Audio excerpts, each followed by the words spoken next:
Morning எழுந்த உடனே வாசல் வீடு எல்லாம் பெருக்கி கூட்டிட்டாங்க. கிச்சனுக்கு என்ட்ரி ஆன உடனே கீரை செஞ்சுட்டு கீரை பருப்பு எல்லாம் போட்டு கடைஞ்சிட்டு கருணக்கிழங்கு ஃப்ரை பண்ணிடலாம் அப்படின்னு சொல்லிட்டு கீரைக்கானது நான் எல்லாமே போட்டு வச்சிருந்தாங்க.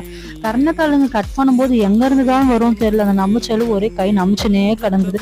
சரி நான் டக்கு டக்குன்னு கட் பண்ணி வச்சுட்டு அது வேக போட்டு கீரையும் கடைய ஸ்டார்ட் பண்ணிட்டாங்க. காலையில எழுந்துக்கலாம் அப்படின்னு பார்க்கும்போது தான் நல்லா தூக்கம் வருது. எங்க இருந்தா தூக்கம் வருமோ, இன்னும் 5 நிமிஷம் கழிச்சு எழுந்துக்கலாம், 10 நிமிஷம் கழிச்சு எழுந்துக்கலாம் போல இருந்தது. சின்ன வயசுல எல்லாம் நான் எங்க அம்மா 10 ரூபா கொடுத்துட்டு எதனா வாங்கி வர சொன்னேன்னா 8 ரூபா ஆச்சுன்னா மீதி 2 ரூபாய்க்கு தேன் மிட்டாய் ஒன்று எதனா வாங்கி வந்துடுவேன்.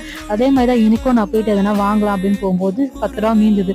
அக்கா தேன் மிட்டாய் தந்துடலாமா, சரி அந்த பேக்கெட் குத்துருங்க அப்படின்னு சொல்லிட்டு அதை வாங்கி வர வச்சிருந்தேன். வடகறி செஞ்சுட்டு நைட் வச்ச வடகறியை சூடு பண்ணிட்டு சைட் பை சைட் நான் ஆப்பிளுமே எல்லாமே கட் பண்ணி வச்சுட்டாங்க. அப்புறம் லஞ்ச் எல்லாம் பேக் பண்ணிடலாம் அப்படின்னு சொல்லிட்டு ரைஸ் கீரை கருணக்கிழங்கு எல்லாமே நான் பேக் பண்ண ஸ்டார்ட் பண்ணிட்டேன்.